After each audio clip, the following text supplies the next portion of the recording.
Bonjour à tous. Il y a 20 ans, le FC Guignon écrivait à tout jamais l'histoire du football français. En devenant le premier club de 2e division à atteindre la finale de la Coupe de la Ligue et à remporter le trophée. Par la même occasion, les forgerons décrochaient leur ticket pour le premier tour de qualification à la Coupe d'Europe de l'UEFA, ce qui est du très rare pour un club de 2e division nationale. Dans cette vidéo, nous allons retracer le parcours des forgerons du 16e de finale face à Niort jusqu'à la finale remportée face au Paris Saint-Germain. C'est parti. Pour des petits paysans arrivés à Paris, on leur a fait voir ce qu'on savait faire, on savait voir comment Guignon savait jouer.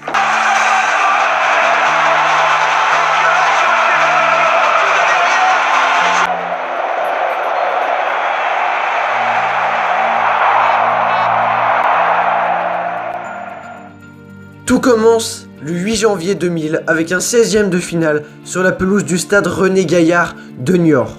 Devant 1950 spectateurs, le FC Guignon emporte 1-0 pour ce 16e de finale de Coupe de la Ligue grâce à un but de Stéphane Roda. Ce fut un match assez équilibré mais dominé dans l'ensemble par le FC Guignon face à Niort qui évoluait d'ailleurs également en 2e division. Et donc comme je l'ai dit, grâce à ce but de Stéphane Roda, le FC Guignon pouvait poursuivre son aventure et se qualifier pour les 8e de finale de la Coupe de la Ligue. Cette fois-ci, en 8e de finale, le FC Guignon recevait le Toulouse FC, toujours une équipe de 2e division, et c'est encore une fois grâce à un but de Stéphane Roda que le FCG se qualifiait pour les quarts de finale de la compétition devant 3714 spectateurs au stade Jean Laville. Et c'est en quart de finale, devant 6483 spectateurs, que le FC Guignon commença à rêver dans cette compétition. En effet, le 19 février 2000, au stade Jean Laville, le FC Guignon parvient à faire tomber le Racing Club de Strasbourg qui évoluait en Division 1 par 2-0 grâce à un but de Amara Traoré, le capitaine du FC Guignon, ainsi qu'un but de Xavier Collin. Grâce à cette victoire à Jean Laville face à Strasbourg, Guignon se qualifie donc pour les demi-finales de la Coupe de la Ligue. Une rencontre qui se disputera sur la pelouse du stade de la Cournière, banlieue parisienne, face au Red Star. Un match très compliqué pour les deux équipes, un match très équilibré sur une belle pelouse du stade de la Cournière. 2 buts partout à la fin du temps réglementaire. Le Red Star a mené à 2 reprises dans la rencontre. Toujours le FC Guignon est parvenu à revenir dans le match, non sans difficulté d'ailleurs. Le but de l'égalisation fut signé en toute fin de match à la 85e minute par Amara Traoré, tandis que le premier but forgeron avait été inscrit par Sylvain Floto d'une superbe frappe lointaine.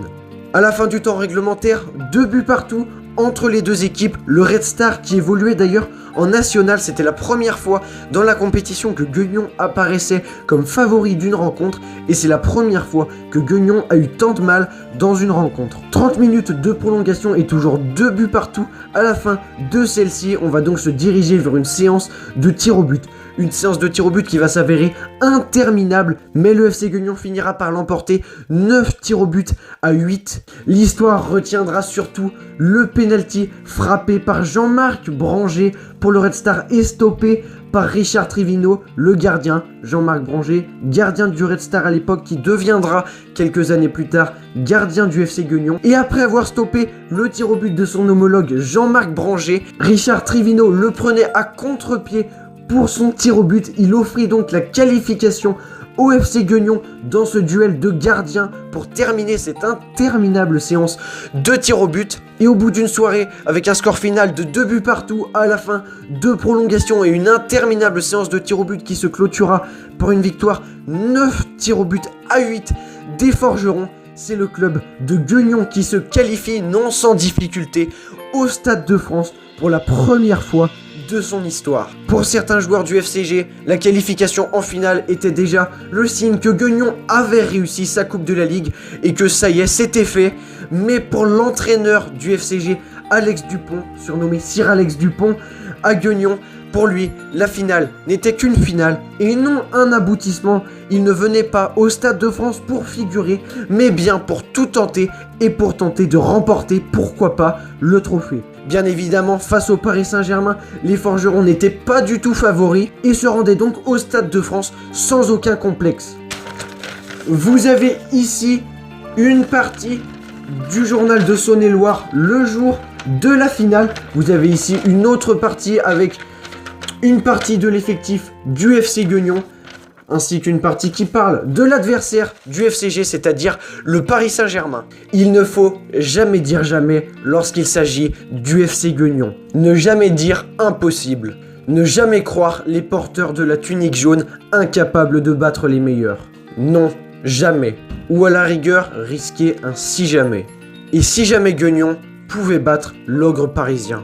Il y a tout juste 20 ans, le 22 avril 2000, Guignon l'emportait 2-0 face au Paris Saint-Germain grâce à des buts de Marcelo Trapasso et Sylvain Floto au Stade de France devant plus de 15 000 supporters bourguignons et un Stade de France rempli de 80 000 spectateurs. Les Parisiens, qui pensaient remporter ce trophée haut la main, tombèrent face à une valeureuse équipe du FC Guignon. Une équipe solidaire, une équipe qui a tout donné, une équipe qui croyait en l'impossible, une équipe qui a réalisé l'impossible. Paris aura tenté dans cette rencontre. Paris aura tenté. Mais le match aurait pu encore durer des jours et des jours que les Parisiens n'auraient pas marqué un but. En effet, butant face à un Richard Trivino impérial encore une fois, les Parisiens ne parviennent même pas à inscrire le moindre but face à l'équipe de 2e division. Tandis que les Forgerons, eux, parviennent à 2 reprises de faire sauter le verrou parisien. Grâce premièrement à Marcelo Trapasso, puis Sylvain Floto en toute fin de rencontre qui vient sceller la victoire guignonnaise. Alex Dupont peut exulter, le FC Guignon vient de marquer à tout jamais l'histoire du football français. Et jamais le football français n'oubliera cette finale de coupe, qui reste d'ailleurs la seule finale de coupe de la Ligue perdue par le Paris Saint-Germain dans son histoire. Vous avez juste derrière moi le billet de la rencontre, ainsi qu'une photo des joueurs en train d'exulter avec le trophée. Ce jour-là, Paris tomba et Guignon exulta. C'est tout un peuple qui célébra cette victoire dans les rues de la petite ville de 9000 habitants à l'époque. Grâce à cette victoire en finale de la Coupe de la Ligue, les Forgerons décrochent donc leur ticket pour le premier tour de qualification à la Coupe d'Europe de l'UEFA la saison d'après. Vous pouvez voir ici d'ailleurs le programme donc de l'un des autres matchs légendaires de l'histoire du FC Guignon face à l'Iraklis Salonique en Coupe d'Europe. C'est donc une épopée folle que vécut l'UFC Guignon entre janvier et avril 2000 en faisant tomber 2 clubs de 2e division, 2 clubs de 1re division et un club de national.